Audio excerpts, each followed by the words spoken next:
Good afternoon. It's once again Friday, 5:30 in the afternoon, and this is your host for the next 25 minutes or so of Hotline 21, and we are expecting an exciting conversation. You know, I try to bring a little report in from D.C. every week, and of course I have not been in D.C., and so whatever you've been getting has to be the news. Now you have to make a determination whether it's real news or whether it's fake news, and that's the determination. We just try to bring it to you straight in terms of what's going on, what took place. You know, the House decided to take a month of, I don't know what you call it, because it certainly is not rest and recreation, but a month outside of Washington. The Senate decided that they were going to stay and work. Of course, the idea was to try and convey to the people that the other side might not be working, that they went home.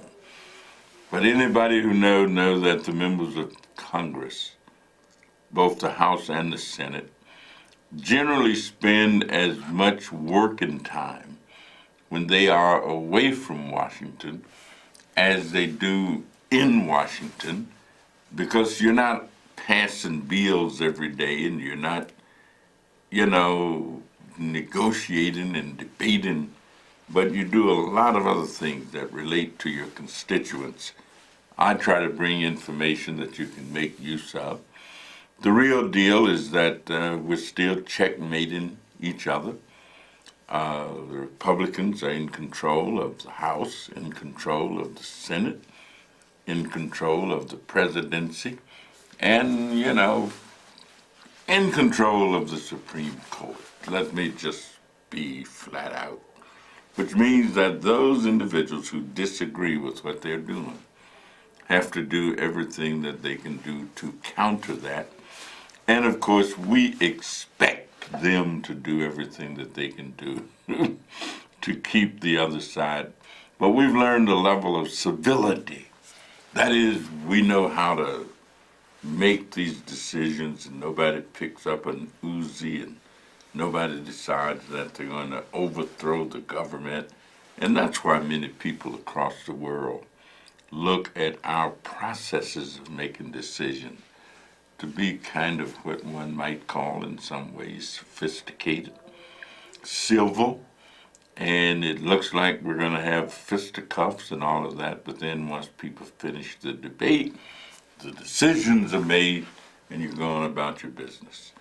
The real deal is government is what you have, politics is what you want. And so right now, I think that healthcare, many people, if you ask them what do they think the very, very important issues are in our country, they would say healthcare. And I would agree with them. Because health is wealth. You can have all the money in the world. You can have all the automobiles, all the fine cars, all of whatever you need, but if you don't feel good, you can't enjoy it. If you're not feeling well, you can't enjoy it. And so well care, feeling well, is something that we really need to pay as much attention to as we can, and we do. I have in the studio with me this afternoon a gentleman who's going to talk about health care, well care. And why don't you just introduce yourself to our audience here, and we'll get started. Absolutely. Hello, and thank you for inviting me first tonight. I'm Chuck Beeman, president of Harmony Health Plan in Illinois. It's a well-care company that's based out of Tampa. We are focused solely on providing government-sponsored quality health care to the members in Illinois. We serve about 300,000 members, and they are vary from children to seniors to single moms and dads and families. We have been in Illinois for more than 20 years, and I joined as the president of Harmony Health Plan in February, and I've been in WellCare for about 10 years now.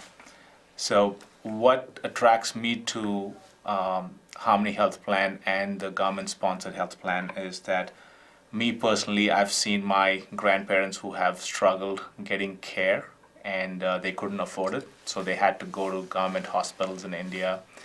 And I've seen how bad that care is and how much they struggle to get care. So when I had the opportunity, I wanted to make sure I was able to work in healthcare, and especially in government-sponsored healthcare for the underserved population.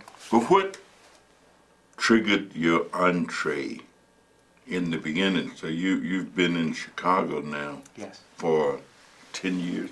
No, in Chicago for 6 months, in this company for 10 years. Oh, okay. Where did you come from? From Tampa, Florida. Oh, my goodness. Yeah. I've been there in Tampa for 18 years. That's a good place. As a matter of fact, my friend who is the congresswoman from Tampa in that area, she and her husband are both into politics. Fantastic. I think he may be the sheriff, and she's the congressman. Oh, fantastic. Val Dimon. Yeah, Val used to be the mayor, I believe, of Tampa. And her husband was the county sheriff. Oh. And she is now a member of Congress. And we had another young fellow who was in Tampa, Father Clements is a Catholic priest here, and he has adopted a number of sons over the years and has been very involved in social welfare. And one of his sons went to Tampa and worked with the NAACP and other kind of entities and organizations. So I've never been to Tampa, but it's a place I'd love to go. I mean, how do you think we're faring as a country in terms of health care? Are there unmet needs, and what do we do to try and meet those? Absolutely, no, great question. One of the biggest struggles we have is healthcare is impacted by activities that are outside a doctor's office. Not all healthcare activities are impacted within the doctor's office. And that is something that we struggle to accept and influence. A good example is people struggle with good food. People struggle to have good shelter. They don't have transportation. When people are worried about these fundamental things, healthcare is the last thing on their mind. And that relates to behavioral health issues. When you have behavioral health issues, you struggle with taking care of the rest of your physical needs. And I think this is the biggest issue, what we popularly call now social determinants.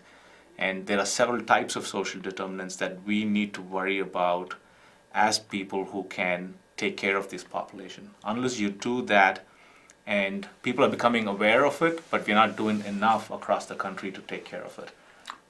Well, one of the things that, I've been in social interaction, social welfare for a long time, and there are things that we actually need, but people aren't willing to pay for them. I'm saying, it's kind of like saying everybody want to go to heaven, but nobody wants to die. I mean, so paying for health care,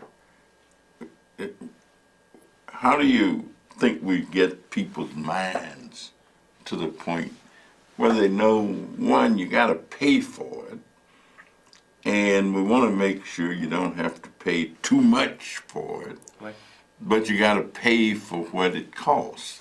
I'm saying, Right. Determining the cost of health care is tough. Absolutely. I think we talked about struggles of healthcare, we talked about social determinants, what affects the health outside of a physician's office. The second biggest problem we are facing in healthcare is the cost of healthcare. U.S. in general is one of the highest in terms of the amount of money we spend in healthcare in the world. But in correlation, if you look at the people who are healthy, we don't have the healthiest population in the world. So we spend more than everybody, and we don't have that level of healthcare in this country. And that's due to several reasons. We don't have cost-effective healthcare, be it the hospital system or be it physicians. Everything is expensive. The drugs are very expensive. So it is impossible to keep up with the growing price of healthcare today. So before I go to the phones, we always have an active call-in group. But let me ask you, if one wanted to be serviced by Harmony Healthcare, how do they connect with Harmony? sure, let me talk about 5 good programs we do for the community so people can understand what can they call us about, right? So one is just we serve Medicaid programs, but let's think about we have been serving the community for several things. This year we spent about $500,000 on child obesity as well as healthcare for the homeless. And one of the things we realized is we have to take care of the healthcare for homeless as well as access to care, access to food and transportation. And we realized that if you want to go fast, you go alone, like the African proverb. And if you want to go far, go together. And so we've partnered with a lot of community organizations, such as I'm a Gentleman, Purple Asparagus, Big Brothers Big Sisters, and the Council on Alcoholism and Substance Abuse, as well as the Heartland Health Outreach. So what this does is we've noticed that people are 5 times more likely to go to a physician if you help them with these things. They're 2 times more likely to take care of the weight problems, 2 times more likely to get better for diabetes. So we offer all these community programs. And if they want to reach us, they can always call us at our community assistance line. We have people that sit in those lines, take calls, and these are people who have gone through similar issues. I was out with Heartland last week, out at 55th Street for the opening of a new center. They do a fantastic job. And was amazed. Actually, it's a new center. The design is such a way that you can see several patients all at the same time. And if you look at it from the outside, you wouldn't think that much activity could be going on the inside. So, I mean, I was just thrilled to see this. Well, let's let our caller call. Caller, go right ahead. Are you there? Yes, I am, Congressman. You know what? It just amazes me. You look spiffy even in casual clothes. Well, you wear your clothes. You wear your clothes greatly. We're getting ready for our annual back-to-school picnic and parade. And so I've been doing what you call grunt work. We having that on the 18th. Still looking spiffy. And still looking spiffy. Let me make this, 2 quick comments. The first one is, sir, guess what? That young lady Ocasio-Cortez, Bernie Sanders, and many others are going to put you out of business and the rest of you guys because they want everything free. So there'll be no need for you. Now, how they're going to pay for it, I don't know. They could double taxes on everybody and still not pay for it. But listen, I'm 5'8". I weigh 325 pounds. I finally gave it up. I quit smoking, drinking. I'm down to 180 pounds. I still have a few pounds to go. I don't have high blood pressure anymore. I don't have type 2 diabetes anymore. I gave up sweet, salt. I gave all of that up. I gave up all bread. Now I feel great, and I'm 70 years old, and the women say I'm looking good. So you have to be able to do yourself, by yourself. How do you respond to that? Okay, thank you. Thank you, Congressman. First of all, I think you've done a phenomenal job by becoming disciplined at your age and losing so much weight. Takes a lot of mental discipline to do what you're doing. So I completely respect you for that. And the second part of it, when you're talking about where government is going and making everything free, we all know there's no such thing as a free lunch. Somebody has to pay for it, right? Either it's the taxpayers' money or we all have to work and pay for healthcare. So I'm glad people are looking at it, providing free healthcare, but I think number one problem to solve is how to reduce the cost of healthcare. So whether it's us in business doing it or somebody else, unless you reduce healthcare cost, it's tough to make it free or even for taxpayers. Well, this free business, no matter what it is that you've got, somehow or another, there have to be processes to pay for it. And, utopian thought is that everybody will have all of their needs met and will have the resources and the money to do it. But of course, we live in a capitalistic society. And the notion is that each citizen in that society should be able to contribute something to the well-being of the society, not just to the well-being of themselves. I think in spite of the programs that we've developed and the initiatives that exist, that we have not spent enough time yet determining what quality of life do we want to have in our country. And I tell you, it takes a lot of planning, a lot of thought. When you say you want everybody to be able to go to the doctor, you also want everybody to be able to help pay the doctor. So let's see what our next caller has. Caller, are you there? Yeah, how you doing, Connie James? James, I'm doing Good fine. to see your guest. Okay, when you talk about people should help people, now I look at Willie Wilson, like your guest said, people should help people, and I look at Willie Wilson when he trying to help his in his neighborhood. Like your guest said, and then Bruce Ryan don't like that. Your guess, what he's saying is true. Your guess. Well, Dr. Wilson has been giving away money because he's a generous man. He also happens to be a very good personal friend of mine. And he's a person that I've been with, and we might be walking down the street and somebody may be hungry and having their hand out, and Dr. Wilson will make sure that he reaches in his pocket and give that person some money. Like your guest said, people should help people, and your guest is right. Well, Dr. Wilson certainly does help in many ways, and I got a feeling he's going to keep on helping. Some people think that he's only campaigning in terms of people thinking that he's doing a good job, but I've actually gone with him. I rode on a bus with him to Kansas City. We went to 2 church services that day, and he gave them $10,000. That's fantastic. I've also been with him in Washington, D.C., where there's a gentleman who has a church, and his name is Willie Wilson also.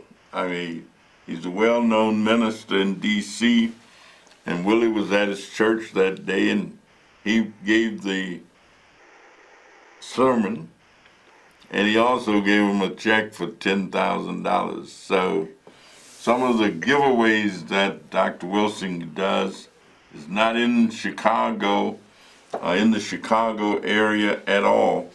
So I think he's pretty genuine in terms of what he gives, and all And I of think that. your guest is very education. Your guest is real smart, Country Davis. All right. Well, Okay. thank you. All right. Thank you very much. It's always a pleasure. Well, you know, one of our favorite callers has described you. He said, you must be a smart man to be doing this, to be running Harmony Health. Yeah. How do you respond to? You know, he's asking a good question, and I'll give you an example of what we do, because you have to help people. We believe in helping people in different ways. One of the examples is the Big Brothers Big Sisters. We have spent almost $750,000 in the last 3 years.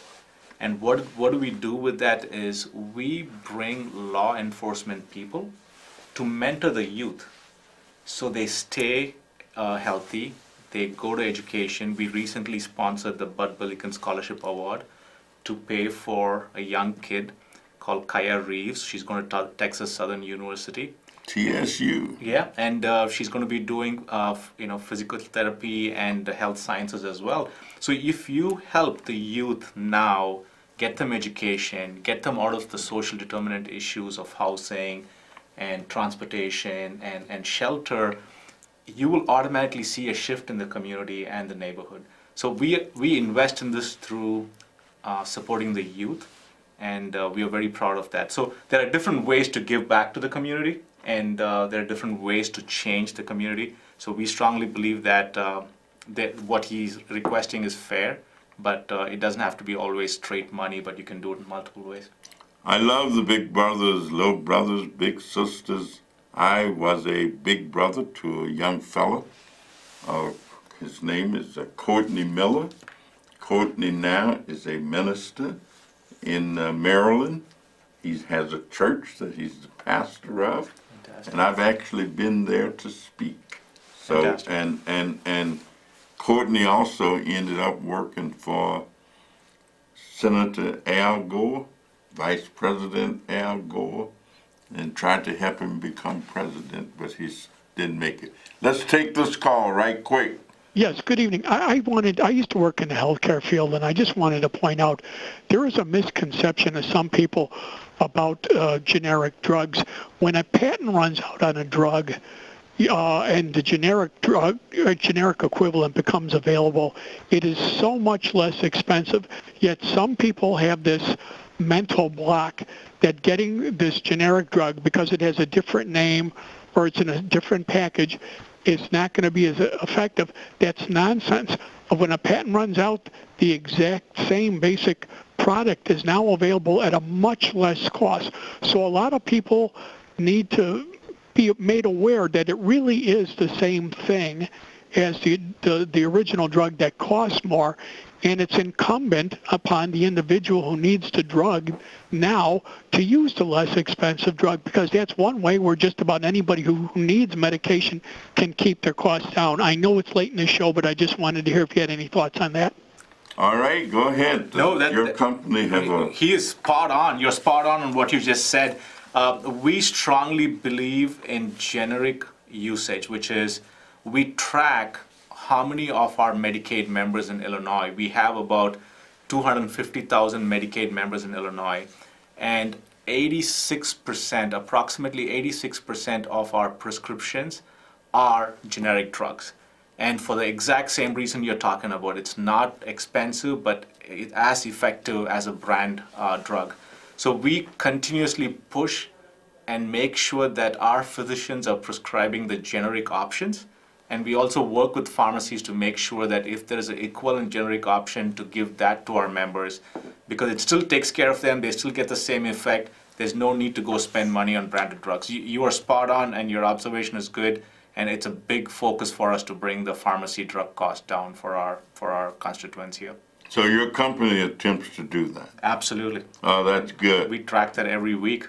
Let me make a couple of announcements. Wednesday of this week coming up, we are having a tribute for Bob Van Drasik, who has been an organizer with the South Austin Coalition for about 40 years. And Bob is now coming to the end of his work. He's ill, but we're going to pay tribute Wednesday at 10 o'clock, 10 to 12, at the Senior Center place right there on Harrison, and at the Austin Satellite, 5071 West Congress Parkway. We also have our 39th year back to school picnic and parade. Is going to be Saturday, August the 18th. We're going to have technology in the park, book carriers, everything you can think of that one needs to go to school, but also things that they may like before getting to school, like watermelon and different stuff like that. That's fantastic. Yeah. Hot dogs, we usually cook about 6,000 or 7,000 hot dogs.